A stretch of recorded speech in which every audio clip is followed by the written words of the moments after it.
Hey yo, this is Dash, and this is your opportunity to ask me anything you want to. Well, almost anything.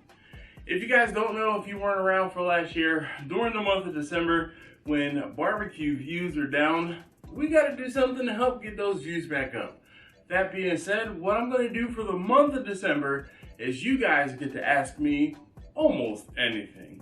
So all you have to do is leave a comment down below, ask me your question, and I hopefully will get to respond to it in the form of a video. So don't be bashful. It really won't take more than about half the month to hopefully get enough questions for me to answer and do a video every single day. I really would like for you to ask me a question down in the comments below. Thanks as always for watching, and I hope to answer your question soon.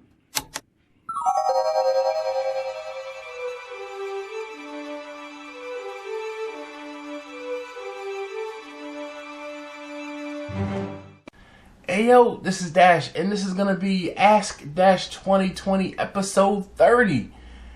No!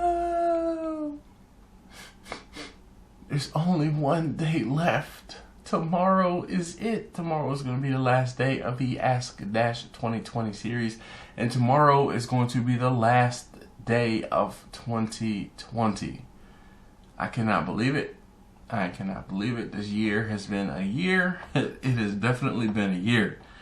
Anyway, enough about that and this year. So we are just going to get through it. We're going to start 2021 on a new foot, and we're just going to go from there. Anyway, today's question comes from, let's see. This is Genevieve's Images. Hopefully I'm saying that correctly. Genevieve's Images. This person asks, how do you control the temp on a wood/charcoal grill?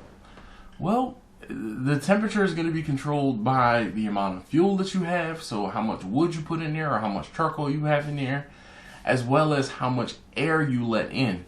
More air you let in, the higher your fire is going to go. The less air you let in, the lower your fire will be. You can control your temperature by your inlet, the amount of fuel, and then also your exhaust.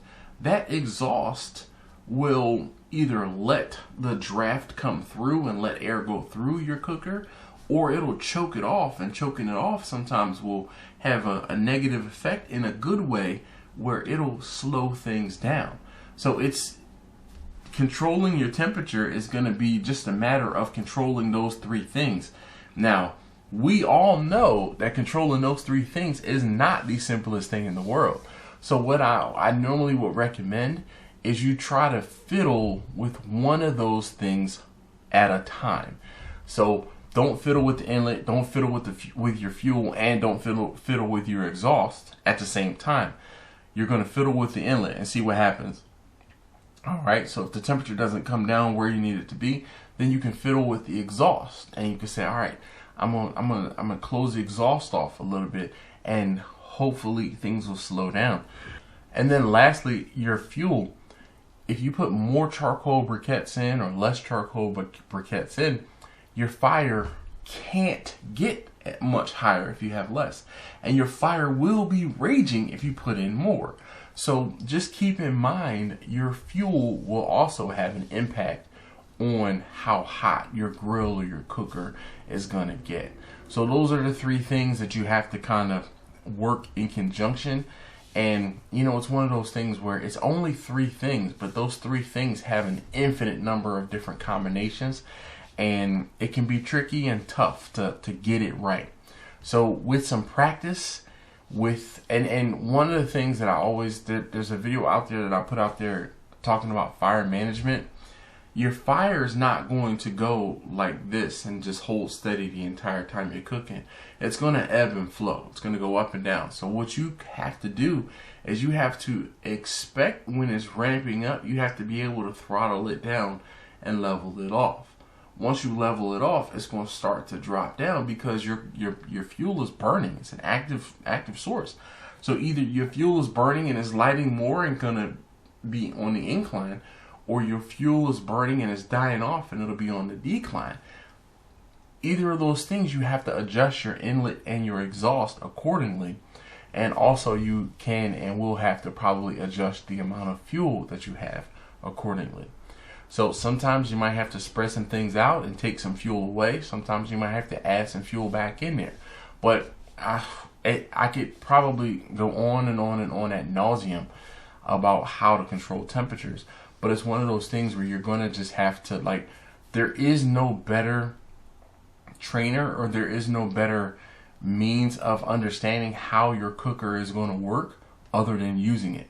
Now, when I say using it, you don't have to actually cook anything on it.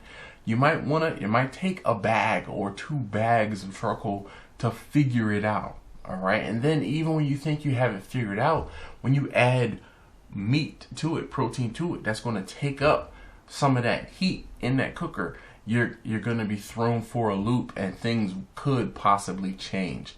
So there's no experience, no better teacher than experience. So I'd say get out and try to cook on your cooker and see what happens. All right. I know when I was selling the steel drums, I would tell people, run a bag of charcoal through this thing and see how it works, because all of them cook differently. Every single one of them, I can line them all up, every one that I've made, and just the small imperfections, the small details, the small anything will, you know, if this one has a little bit more air that gets into it, if this one has the inlet hole, one of the inlet holes is bigger than the one before it because I changed it slightly, those things are going to have a difference, and sometimes you just have to see what it does. All right, so hopefully that helps. Hopefully that answers your question. Thank you very much for asking such a great question. That, you know, obviously, like I said, I could talk at this for a while, but we kind of gotta go. And you know, one more day before the year's done. One more day. Anyway, thank you guys so very much as always for watching. I'll see you in the next one.